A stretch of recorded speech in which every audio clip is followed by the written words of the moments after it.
مولانا ابو الحسن علی ندوی رحمۃ اللہ علیہ کو ضرور پڑھو. ہندوستان میں ایک عالم گزرے ہیں, کیا نام ہے؟ مولانا ابو الحسن علی ندوی, جن کا ندوۃ العلماء تھا. بہت زیرک عالم تھے وہ.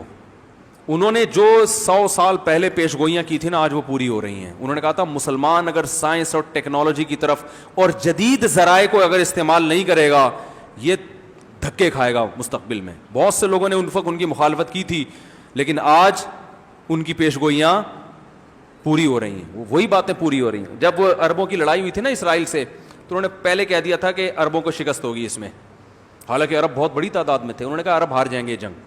لوگ بڑے حیران ہو رہے تھے, بھائی کیسے ہار جائیں گے, عربوں کے پاس تو ایمان ہے اور اللہ اکبر کے نعرے ہیں, نمازیں ہیں, تہجد, اور ماتھے پہ کیا ہیں؟ محراب. اور وہ اس وقت کے عرب آج کے رونے والے, شہادت کے جذبے سے سرشار, ہر ایک کا جذبہ تھا میں شہید ہوں, تعداد بھی بہت. انہوں نے کہہ دیا تھا کہ جیتے گا کون؟ بولو بھائی اسرائیل. جیت گیا اسرائیل, ٹھیک ہے نا. بہت زیادہ نقصان ہوا تھا عربوں کو. پھر انہوں نے جو اس پہ ان کے تبصرہ تھا نا, انہوں نے کہا کہ جہاں صورت کا مقابلہ حقیقت سے ہوگا, فتح کس کی ہوگی؟ حقیقت کی. فرمایا یہاں صورت ہے, دیکھنے میں بہت ہیں, نعرے بہت ہیں, سب کچھ ہے, اس کے پاس تیاری ہے جنگ کی, ان کے پاس جنگ کی تیاری نہیں ہے, جنگ کے نعرے ہیں. جیسے میرے پاس تلوار ہے, بارڈر پہ جانے کا جذبہ ہے, گھوڑا منگوا سکتا ہوں میں, لیکن اگر میں بارڈر پہ اس جذبے کے ساتھ پہنچ جاؤں, لڑ لوں گا نہیں بھائی. یہ باتیں میں تبھی میں نے جب یہ کہہ رہا تھا نا تلوار لے کے دل چاہ رہا ہے کہ میں بارڈر پہ جاؤں, تو اس وقت میں نے فوراً ایک جملہ کہا تھا کہ باتیں کرنے پر گورنمنٹ کی طرف سے کوئی پابندی نہیں ہے. یہ میں نے اس لیے کہا تھا کہ جاؤں گا نہیں, میں جانے کا جب موڈ ہوگا تو پھر پہلے آرمی جوائن کروں گا, 1 سال کی ٹریننگ لوں گا, بم چلانا سیکھوں گا, توپیں چلانا سیکھوں گا, ٹھیک ہے نا, وہ جو پوری ٹریننگ دیتے ہیں وہ سیکھوں گا. اس کے بعد جا کے بولوں گا کہ بھائی میری بارڈر پہ تشکیل کرو. تو اور آپ بھی ایسی حماقت نہ کریں. ارطغرل ڈرامے دیکھ دیکھ کے لوگ گھوڑے ووڑے نا, ایک آدمی کو دکھایا, لوگ پتہ نہیں کیا کیا مزاحیہ چیزیں بناتے ہیں, گدھے پہ بیٹھا ہوا ہے, 2 طرف تلواریں لے کے نا. انہوں نے بتایا یہ ڈرامے کا اثر ہے. تو انہوں نے پہلے کہہ دیا تھا کہ فتح کس کو ہوگی؟ اسرائیل. انہوں نے کہا وہ تیاری ہے بھائی, یہاں تہجد ہے, روزے بھی ہیں, شہادت کا جذبہ بھی ہے.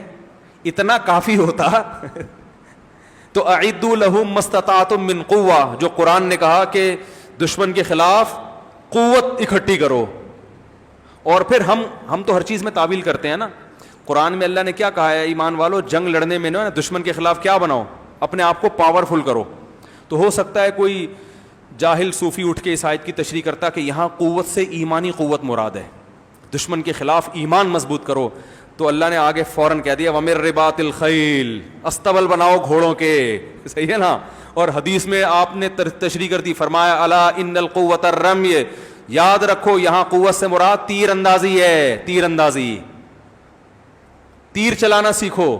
تو صحابہ نے اس آیت کا یہی مطلب لکھا, تیر چلانا سیکھا صحابہ نے, نشانے درست کیے. اور آپ صلی اللہ علیہ وسلم نے صحابہ کو ایسی ترغیب دی, فرمایا جس نے تیر چلانا سیکھا اور بھول گیا وہ ہم میں سے نہیں ہے. نہیں یاری بات, جیسے قرآن حفظ کر کے بھولنے پر کہتے ہیں نا وعیدیں, ایسے ہی جو اسلحہ چلانا سیکھا اور بھول گیا, آپ نے فرمایا وہ ہم میں سے, بولو بھائی نہیں ہے. اتنا بڑا جرم کیا بھائی تم نے, تمہارا ڈیفنس کیسے ہوگا اگر تیر چلانا بھول گئے؟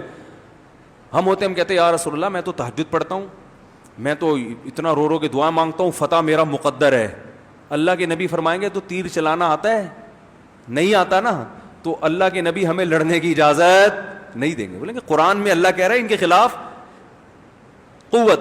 لوگ بدر کا واقعہ بیان کرتے ہیں, اس میں کہاں قوت تھی؟ وہ معجزہ تھا. معجزوں پر حکم کا مدار نہیں ہوتا, وہ تو اتفاقی لڑائی تھی جو اللہ نے کروا دی. دیکھو معجزے تو یہ بھی ہوئے ہیں کہ نبی نے پانی میں ہاتھ ڈالا اور پانی ابلنا شروع ہو گیا.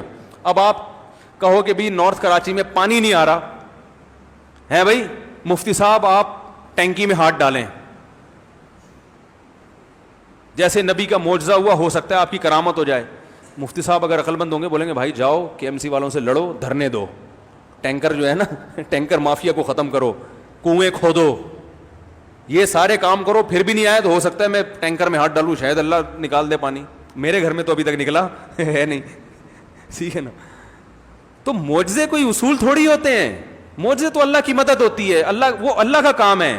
اللہ کہے کہ تم اپنا کام پورا کرو, پھر جو میرا ہوگا کبھی کبھار میں آسمان سے فرشتے بھی اتار دوں گا. اور ہوتے ہیں آج بھی مجاہدین کی مددیں ہوتی ہیں, فرشتے بھی اترتے ہیں, گھوڑے بھی اترتے ہیں, سب کچھ ہوتا ہے.